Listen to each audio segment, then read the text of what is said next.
Yep, looks like it's gone live. It looks like it's taking it this time. Yes. Okay. Okay, we are one man down at the moment, but I'm sure he will reappear. Before we start and go into apologies for absence, we were informed at GAC that the Labour group will be changing a few of their committee members, and I understand that Kelly is going to be replaced by Tom Maddison, but we also realise that Tom's a bit poorly at the moment, so he can't make it today. So we've accepted his apologies, and welcome back, Kelly. So you didn't escape that quickly, did you? So there you go. Like I never left. Like you never left, indeed. So that's absolutely fine. So apologies for Tom. Can I go on forward then to declarations of interest? Do we have any declarations of interest? I see none. Excellent. So if we can move through to the confirmation of the minutes of the last Strategic Housing Board meeting, which was held on the 29th of January, which I do appreciate is a while back. But does anybody have any comments that they want to raise? We will be bringing up a couple of things under any other business. No? Excellent. There's a couple of items under any other business that I'd like to just ask a quick question.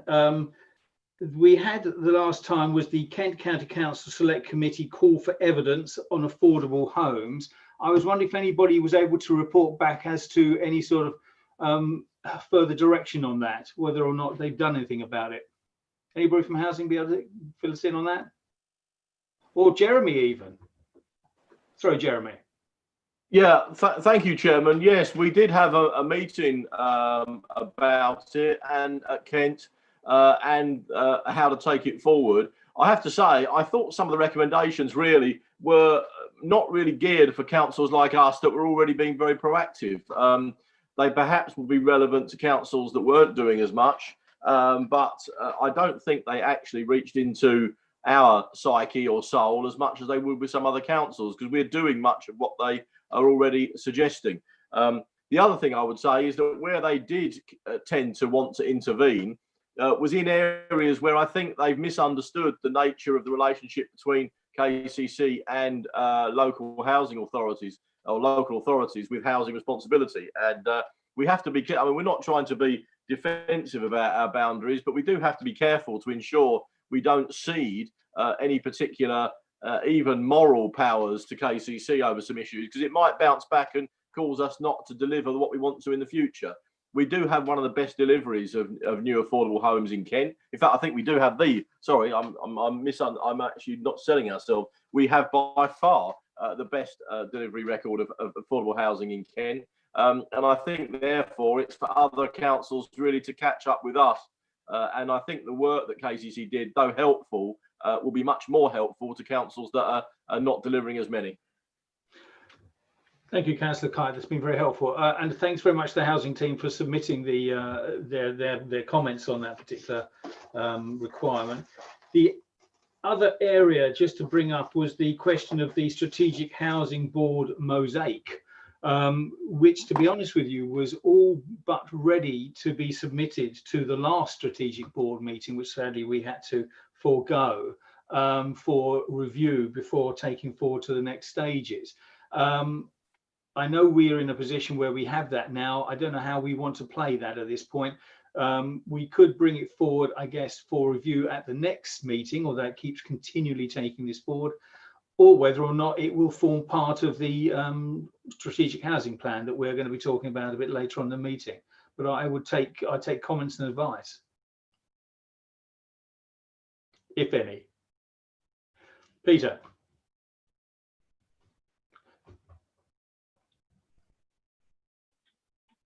Sorry about that.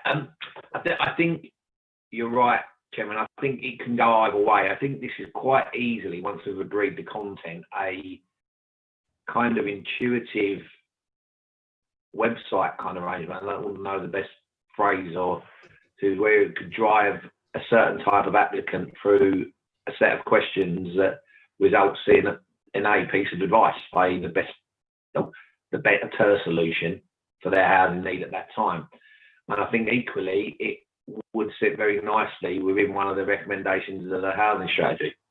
So I think it's probably for the group to decide under your chairmanship the best way to do it. But I think what Jackie and I had talked about was kind of talking to our IT colleagues to see what we can do around smartening it up a little bit. I think rather than that, rather mundane Excel spreadsheet that we're currently looking at. Yeah, I think that's essential. To be honest with you, it wasn't the actual spreadsheet that we were talking about and actually putting in there. We were looking at some sort of interactive module that we can actually then graft onto the actual existing website, so to speak.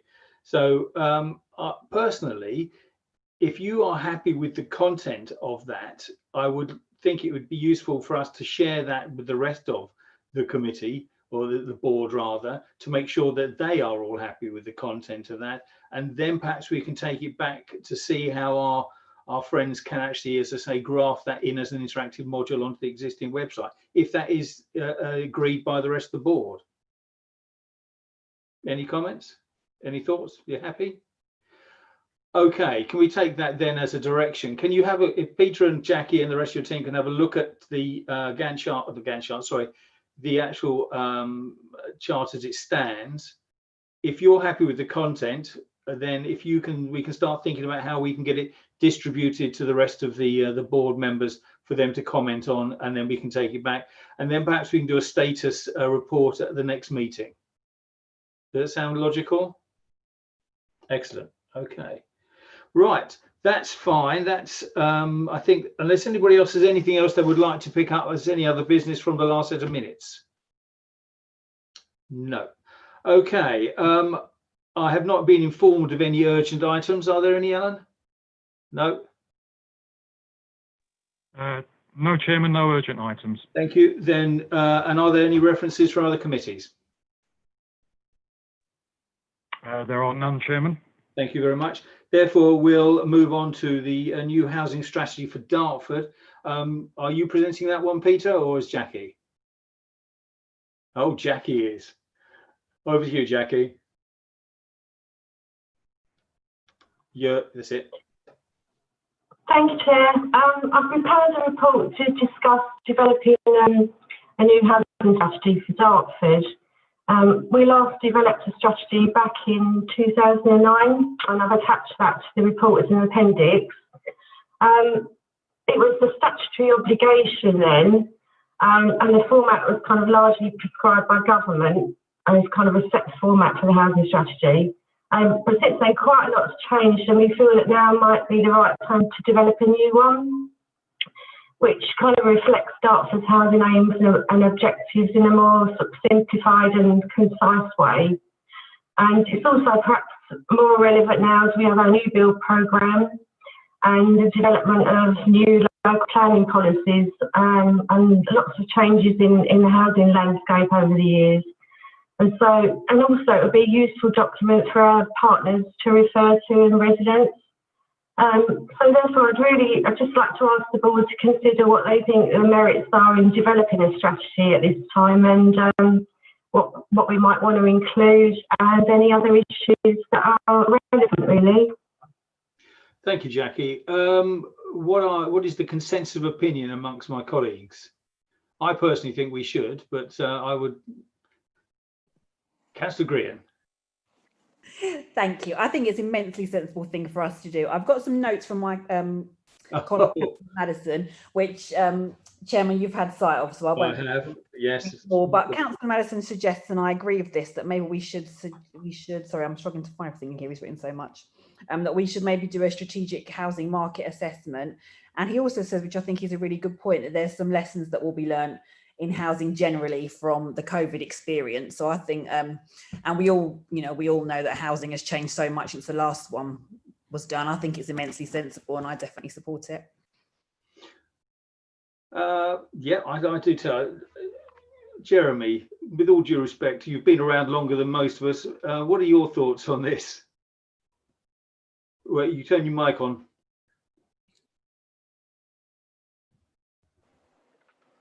Well, Chairman, the first thing to say is, in terms of a strategic housing assessment, I think that's bread and butter for the council. I think we do that in any event. I'm not sure we need to trigger that specially, but we do that all the time. as part of the planning process.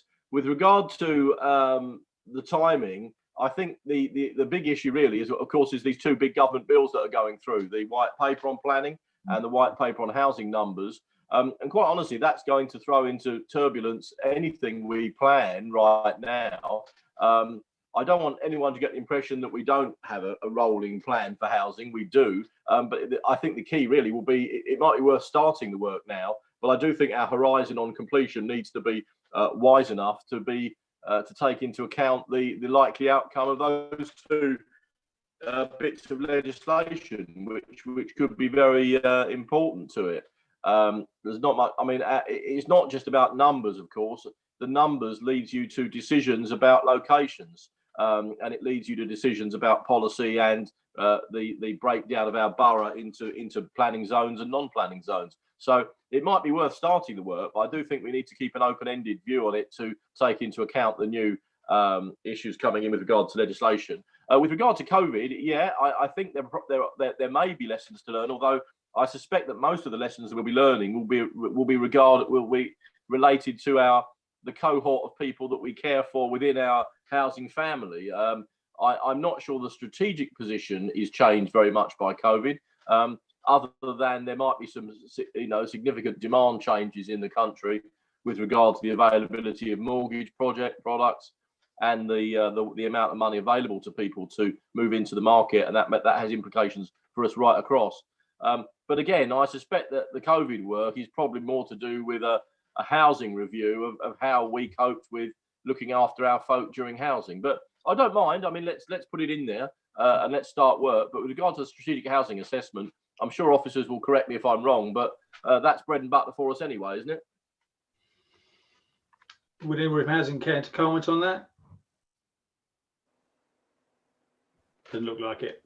Okay, I would. Sorry, it takes a while. My connection isn't great, so apologies for that. I mean, it is it's a fairly regular activity, the SHMAR, for want of a worse acronym we can think of. Yeah. It is an active role, and I think the leader is absolutely right in terms of time. But I do think there's some background stuff that the strategy can deliver for particularly partners around what our aims are, which are not directly reflected in numbers. So I think you're right. It's probably a good time to start the work, but not be able to finalise anything because we'll have to align it to targets that are yet to be agreed anyway. I would agree. I think this is a perfect opportunity to start putting at least together a framework around which we build the strategy. I think delivery of that document will very much depend on basically the two forms of legislation which could hit us from field left quite hard. So would the appropriate action be for members of the housing team to start thinking about a framework that we can start building into, and being able to build into particular titles, those that we can, but then waiting for other implications that we haven't got control of before we start finalising anything? Does that seem a reasonably sensible suggestion? Yeah. Chairman, I'm just going back to my sort of previous conversation as well. I think we should do, and we certainly should be doing some sort of perhaps low-level work with our partners, because we've got lots of partners out there in the borough. I happen to be a trustee of the Dartford Arms House charity, and over the years we've seen the shift in what we were providing, or the need of the person. Before, it was kind of put elderly, poorer people with support. We've because of our ability sometimes to let the properties out, and it's a license that they have, we've kind of lowered the criteria a little bit sometimes and things like that. And we do take younger people, but we're also finding that there is a residual of people who've been with us a long time, but our ability to sometimes move them on, or for the families to recognise that sometimes they've got to be moved on. And I'm sure that's the same with our own sheltered housing schemes. So I think we just need to have those conversations about, the accommodation that we do have, particularly for people, say young care leavers who need supported housing, just as adults with learning disabilities need supported housing. I think there's a whole plethora of work that we could do out there with the partners, and what is the emerging needs there that are coming, for the housing list, even. No, thank you, Councillor. I think that's very, very good point. the way I look at it would be if the framework was put together by our friends in the housing team, we would then, I would suggest, hand that around to various members, obviously, of this board and others as seemed to be appropriate, to see whether or not they would concur or could add to that. Because I think the whole nature of housing is like a big jigsaw puzzle rather, and things have interactions on one another. And I think that's something we've got to recognise as part of the strategy, because as the leader said, we then will understand where and what we want to build, or what we want to encourage built. Okay, so are we happy with that? Are we happy that the housing team start the ball rolling, start to put together a framework which we can then view to add to accordingly, and then decide if there are other partners that we'd like to bring into the various development of that document? Do I see a consensus of opinion? Oh, Kelly, did you want to say something? I was half agreeing, half putting my hands up, but I was just sort of going to comment on Anne's point that I gather there's kind of changes in the way people are thinking about going into kind of care facilities because of the experience of the last, 9 months now of not being able to see people in care homes and so on. People are now getting more and more reluctant to put relatives in such. So I think there are changes coming in the way, in the long term, of where people kind of go housing wise. That just need. I was really commenting on Anne's point that just I think are changes. No, you're quite right. There are many implications. Strange enough, a lot of people are reticent to buy brand new properties at the moment because they don't want to have to pay maintenance fees. So, that's stopping people moving out of family homes into new homes because they don't mind paying rates, but they rather bulk against paying maintenance fees, which they have no control over. But that's just an aside. But it's one of those sort of things that we need to take into consideration when we are advising our planning teams and in fact the leaders advisory committee as to where we're going forward. Okay, so Alan, are you okay with that so far? You managed to get that all down? Just thumbs up will do. Right. Oh, but yep. Okay, so that's the direction we'll take on that. I do hope that was your thumb. It was very blurred. Thank you very much. Okay. Any more? Does anybody else want to comment any more on this? Anything, Peter? Jackie, you happy? You're never happy. Yes, Peter. thank you. Yeah. At least you've got the decency to say thank you, Jackie. Not sure about the other blokes. You're right. Okay, thank you very much indeed. If there is nothing more, we'll move on to the next item, which is the council new build programme update. Peter. Yeah, I'll take this one, Chairman. Thank you. Colleagues may have seen this report in some format previously. It tends to appear on a number of agendas because it's such an important area of work. The report itself goes through the ongoing projects. Good news is in respect of Gilbert Close is that planning approval was obtained last week. So moving quite quickly now to get some temporary parking arrangements for residents arranged and the archaeologists finished and off site so we can make some solid progress on site. But that will mean that effectively the whole of phase 3 now has planning permission and is on the go. And we're hoping probably towards this time, certainly the end of next year, we'll have another 30 units ready to go. And obviously that creates movement behind it because it's all for existing tenants, but for residents, people on the waiting list or transfer. So it's a real positive piece of news. And we're actively looking at other schemes around the borough. As we've discussed before, the landholdings are shrinking, but available landholding is very short that we own. That makes obviously viability of some of the sites more difficult. We have to purchase land. I'm interested in going back to the KCC strategic housing assessment, and one of their key recommendations was about looking at their own land and working with people like us to deliver. So that's something we're going to be pushing on to see what, if and how that might work. Historically, KCC have always looked for best consideration for their land, which has usually priced us out, if we're honest. So hopefully it'll be a little bit more of a mutual beneficial conversation, but obviously I'll report back to the group as and when we have some progress on that. In terms of other things we're doing, we are really reaching on our street purchase scheme, and Jackie's been extremely busy and extremely successful in buying. I think we're up to about a dozen properties in the pipeline now, and with more looking, we've actually got some approval to actually start looking at auction properties as well. We're not sure how that's going to work operationally, but I'm sure we can work it out if we can get around the governance, because obviously it's important that we do that properly and correctly. But the new auction lists are coming out, and we're looking at that. Interestingly, not just properties, but obviously just land as well.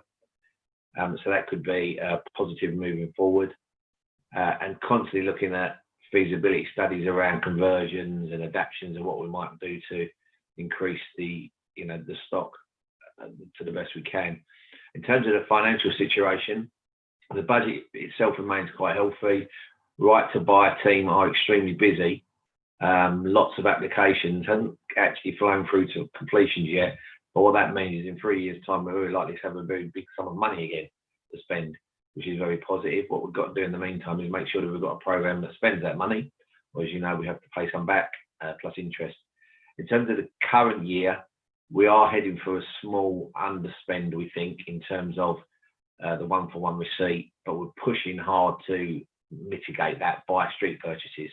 So we're hoping we're going to be very, very close to being in a position where we don't actually have to pay anything back to the Treasury, which is the last thing we want to do, because we want to spend it on our own housing, of course. The delay in the pandemic calls on construction generally has helped us. They've delayed 1 quarter's repayments, but we're going to write to the ministry again to ask them to take a sensible approach about the next quarter, because for a 3-month stop, it probably takes 6 months to fully recover. So we've kind of suffered from that a little bit in terms of our ability to spend money, but that's something else that will be coming out of the housing team with strategic director's approval to NCHLG in the next few weeks, hopefully, to try to get a bit of flexibility in terms of repayments. I'm not sure there's anything else I want to say particularly in the report, Chairman, but if anybody's got any questions, obviously quite happy to take them. Any questions from anyone? So, Jerry?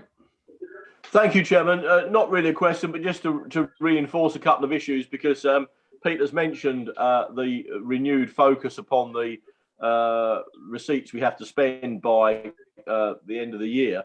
Nobody wants to see any money returned to central government, but the fact is this was another of those algorithms that's been designed by someone who doesn't really, I think, appreciate the difficulties of how to spend money to build houses. I'm afraid when you're building houses, the money does not get released in very nice, even packages. There are fits and spurts. You can buy land, you can do this, you can do that. But when it comes to development, there are fits and spurts in how you spend it. And at the moment, the system for spending right to buy receipts is really rather inflexible. Just every 3 months it comes online and you've got this amount to spend the next 3 months. Well, sometimes there could be a whole 6-month gap in a 2-year program when very little happens. So we've got to try and work around that.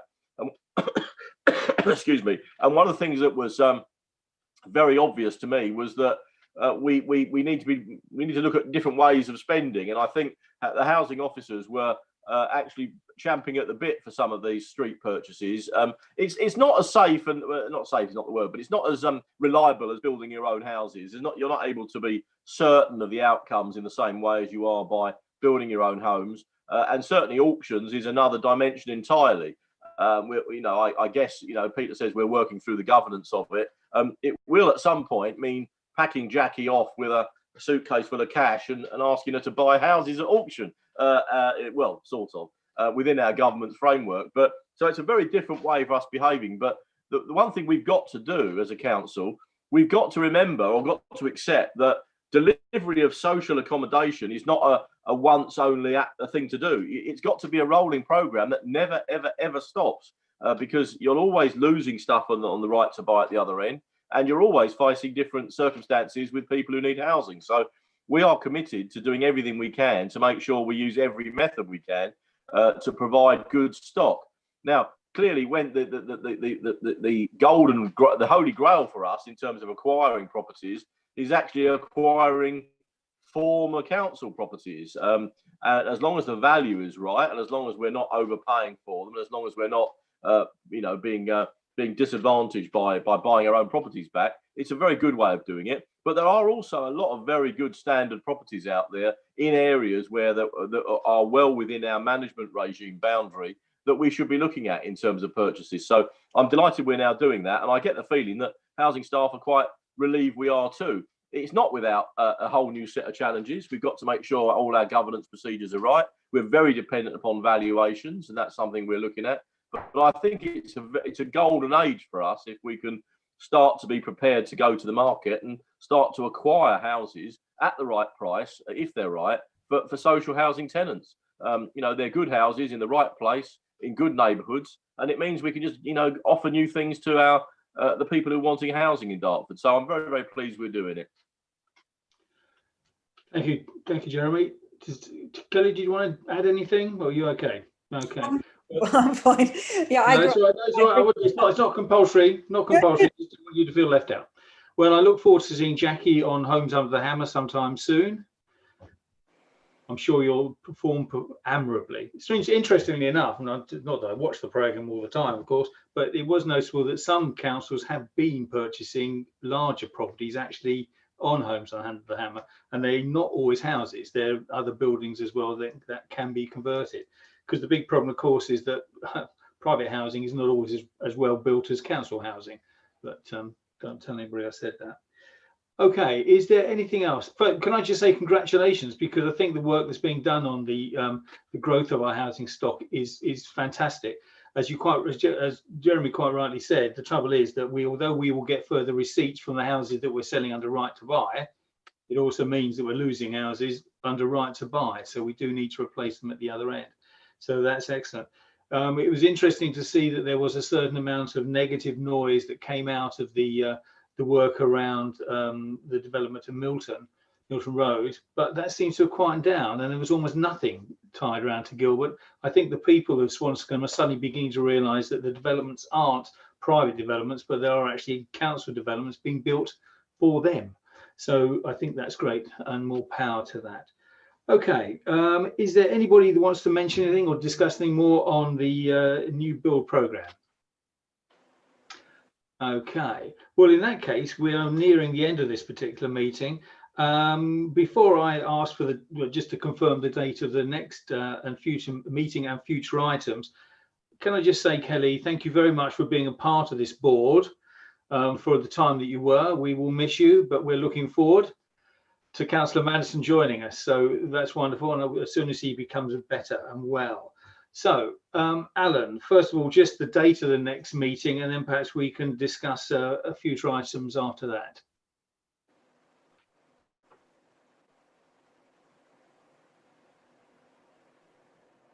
Yes, Chairman.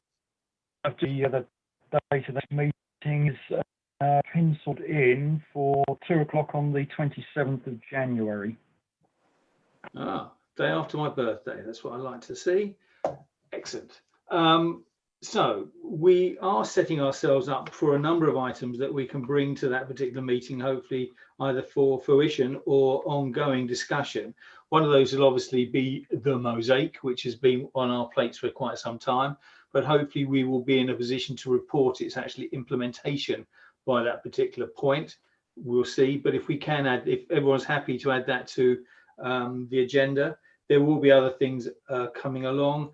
I would suggest that we will probably want to revisit the strategic plan because by that time we hopefully will have had at least some sort of direction as to where we're going, and we might be able to understand a little bit more about the various white papers coming out of government. And it's always nice to have an update on our building programme if everyone's happy with that. Is there anything else that people feel that we should be putting on for future for future items? Jeremy. Yes, Chairman. I was just wondering whether at some point our bandwidth has been very stretched over this summer, so we haven't been able to achieve all the things we wanted to achieve. But I think looking forward to the spring, I wonder if it might be worth inviting somebody from the finance world out there, the private finance world, to talk about both the products available to people who are looking to start their housing journey and also, frankly, how they're working out. I've seen reports today that some developers are experiencing great improvements in their sale rates because of some of the government products, but I also know that some government products didn't really achieve what they wanted to do. So I'm just wondering whether it might be worth, if we can find someone who's relatively independent and not plugging their own products, maybe someone who sells a range of financial products. It might be interesting just to hear from them about what the experience of a young person, a young couple, a young family, or for that matter, an elderly couple, elderly person walking into their office and saying, you know, what are my housing options? Here's my income. What can I do? It might be interesting just to hear from a finance perspective what the products are like out there. I'd agree entirely. I think that given that we have the Prime Minister's announcements of 95% mortgages, it'd be interesting to see how that's going to work, because I'm sure the government are going to provide the money, but they will expect lenders to do so. I'm more than happy to have that added to the agenda for January, if everyone else is. Yeah, I mean, our starting place, Alan, might be to try and see whether there is an Association of Mortgage Lenders organisation for the South East. I mean, what we mustn't do, I guess, is we mustn't give a platform for one individual local provider in a meeting like this. But I do wonder whether there's an association of mortgage lenders out there, or association of finance companies out there that might be able to provide somebody from their marketing, PR, or communications to come along and talk to us about what their members are experiencing.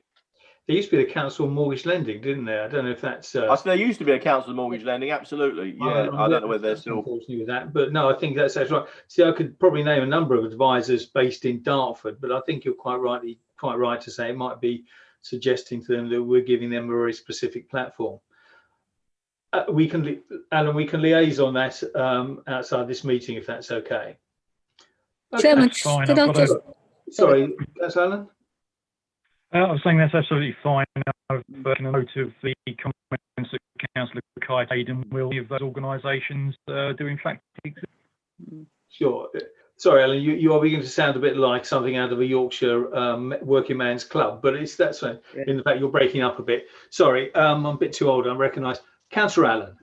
Sorry, I just wanted to reminded me when you was talking about people's opportunities to buy. Do we still promote the scheme that we've had in-house for people who are occupying our council houses, but the opportunity where we used to, I remember my own father, he did the bedroom release scheme when he said, you know, it's time for me to give up my 3-bedroom council house, and he got a very nice little bungalow. Is that scheme still available, and should we promote that a bit more now? Perhaps that again releases, helps with the churn, doesn't it? That if people are prepared to give up but they get a very nice little bungalow or flat, that again is a very good opportunity. I think we should. Peter?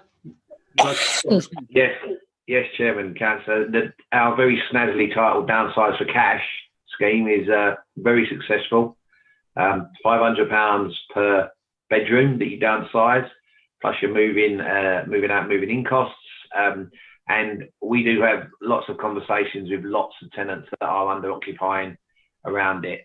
It all obviously is dealt with sympathetically, because, you know, we don't want to be seen as trying to bully people out of their homes. Often, certainly the older tenants have lived there for many generations, and it's very difficult for them to leave. But no, we've had some real success in that area, and we spend the budget every year, which is reasonably substantial. And yeah, as you say, it creates nice movement, but we probably haven't advertised it for a while, so that might be a good idea. But equally, you know, the team are out on a daily basis having conversations with those people if the circumstances dictate that it might be an option. If we are in fact getting rid of all our budget every year, one wonders if we really need to advertise it. Councillor Kite. Yeah, thank you. At the risk of treading on sensitive ground, I was just going to say we do already do that. But my main reason for coming back really was to suggest that I've just checked, and the Council of Mortgage Lenders, I'm afraid, was wound up. It was wound up and amalgamated with a thing called the British Bankers Association, which sounds like a dreadful group of people that we shouldn't be allowing through our doors. But you never know. But they might have, perhaps they might have a communications function that focuses on household mortgage products. It might be worth contacting them. But I think we'll have to start again with our search and try and find an organisation that can represent us. That's lovely. Thank you very much, Jeremy. Excellent. Does anybody else have anything that come to be brought to the table for next meetings? In that case, I would suggest the meeting has now come to an end. Thank you all very much for your time today. I do appreciate it. As I say, farewell, Kelly, and we'll see you again. I'm sure you'll see me again. Oh, I'm sure we will. I'm sure we'll see Mr. Madsen next soon as well. Fingers crossed. Thank you very much for your time. Thank you very much for all your hard work.